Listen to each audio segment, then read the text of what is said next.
Well, we're about to get real freaky-like here, aren't we?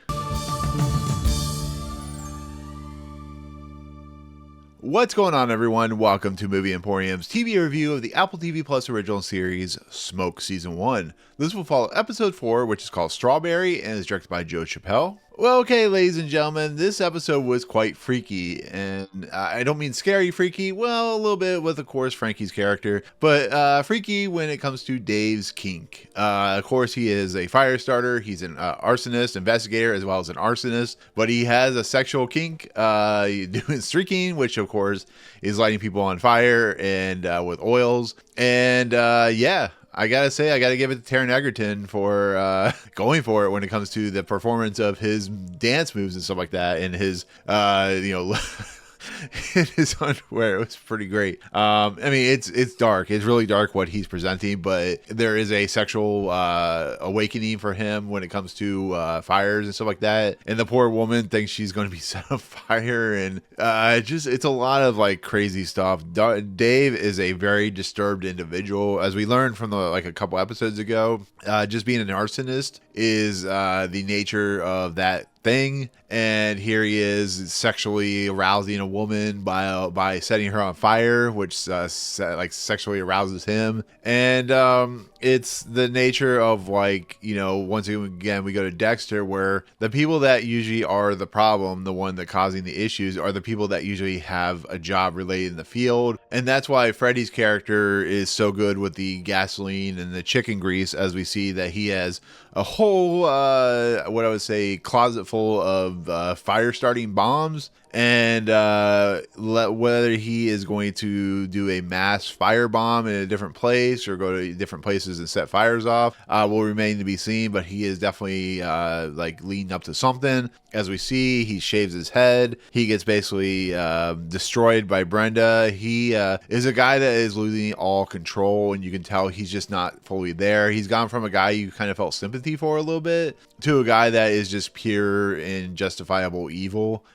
He's a guy that, clearly was dejected and rejected from his job interview. He's a guy that is going off the deep end. And when he bangs on the glass of Brenda's, shop, he basically looks like a crazy person, and she can see that. And just the episode in general is just that nature. It's the nature of these two individuals, these two arsonists they're very similar, but they are very different in the simple fact that they both feel like they're alone. They are dealing with unfortunate scenarios of stress, and it's causing them to do things that are very evil-like. And you see that with Dave's home life. He apologizes for his actions, and he tries to do better, but he really can't because he's just not that kind of person. We talk about how his mother, that when he's having drinks with, of course, the Jurnee, Smollett, and Michelle character, Dave, of course, talks about his mother left them, and he basically, set him off and stuff like that,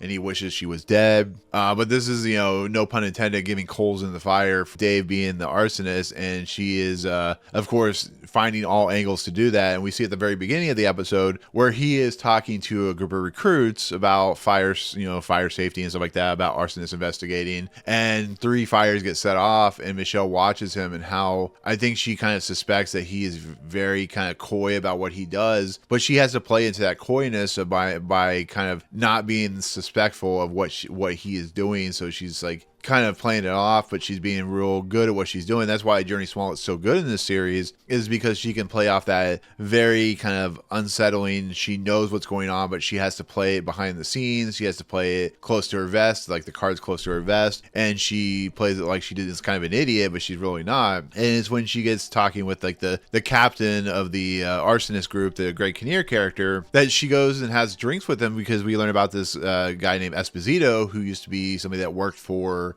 Dave, worked with Dave as a cop, and he suspected that Dave was an arsonist. And I love the kind of the revelations that the Michelle character is getting out of the great Kinnear character by kind of explain, trying to get information out of him about this Esposito guy, which I'm guessing is the John Leguizamo character. But the way that Greg Kinnear's character spills all the information is the strengths of what Jurnee Smollett's character is good at doing in this episode, in this series, the Michelle character. And I really respect that. And on top of that, but her own brother is involved in cockfighting and he's dealing drugs and stuff like that. So there's a darkness to her side. And, there's obviously she's going there to meet up with him because the whole situation with her mother and the whole situation, the incident with the fire, which almost killed her, and how it affects her life and stuff like that. And it really is kind of just a interesting kind of idea that none of us are perfect. We all hide secrets, and we all hide dark secrets sometimes that could unravel us in a lot of respects. And the level of like how much Michelle's character has to hold it into her really shows through this entire episode. Because on top of everything, when Dave promises to pick up his stepson after apologizing, saying, it's one of those things where we just kind of have to work through it. We all make mistakes, and the son's like, yeah, I get it. Well, what it is. Even though he is really unhappy that his father moved away and abandoned him. There's a lot of abandonment issues in this series running through Dave and his situation, and Jurnee Smollett and her situation and all that and all those things. And you watch it, and then you watch Michelle end up taking the kid home because Dave wasn't there to pick him up. And it just, there's a lot of there's a lot of realizations that this kid and Michelle have a lot of similarities when they talk about the book and all that good stuff. And it just really is.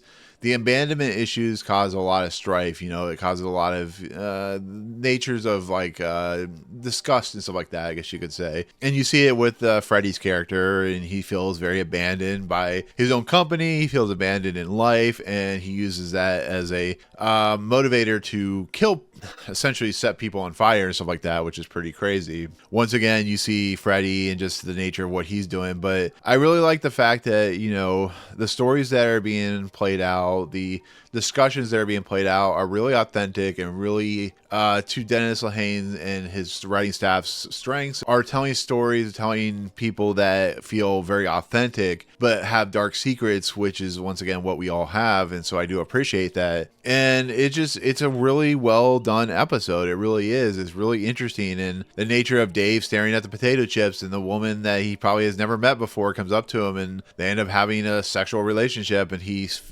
almost feels fulfilled by the nature of what she's willing to do for him and all that kind of stuff. It's a really, really, really good episode. And once again, Dave and his now wife are arguing, and Dave's basically book is being listened to by, of course, the kid. And it really is just kind of unraveling for Dave. Dave's becoming more and more unhinged.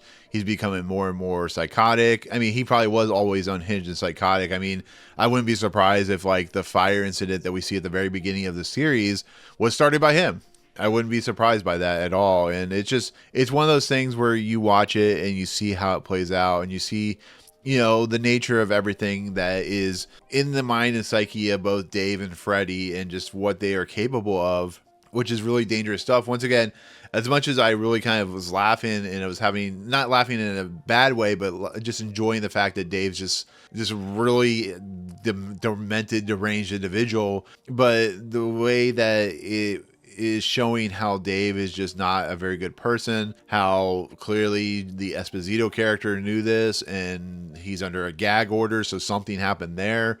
It really is just a really interesting, fun, energetic episode that has some dark undertones. And we're pretty much halfway through this season already, and I feel like this is really one of the best seasons of television I've seen this year, and maybe in a couple years. I think it really has a lot of great strengths. I mean, Severance notwithstanding, because I thought Severance season 2 was great, but as a new TV series, as what it's being presented, if it continues on this trajectory, I have a lot of faith that it's going to have a very interesting conclusion. Now, whether this leads into a season 2, I mean, that remains to be seen. But I think what Taron Egerton is doing here, I think what Jurnee Smollett is doing here, I think what the supporting cast is doing here is really interesting and really dynamic and dimensional, and really has a lot of fun with what it's doing. So overall, I really enjoyed this episode. It's probably one of the better episodes of the season, and for that stance, I'm going to give it a 9.5 out of 10. So it's a really fun, really dark episode with a lot of great performances, and definitely worth a watch. So 9.5 out of 10 is my look at, of course, episode 4 of Smoke, and that is called Strawberry. So there you go. Anyways, thank you so much for watching my review. Thank you for watching my spoiler discussion. In the comments below, as I always say, let me know what you think of this episode. What do you think of like how the stories are starting to perform, all that good stuff. Let me know why. But otherwise, thank you so much. If you like what you see on this channel, hit the subscribe button to join Movie Emporium. Hit that notification bell at the top to find what's coming next. If you like this video, awesome. Hit that like button, and we'll see you guys on the next video. Peace out, guys.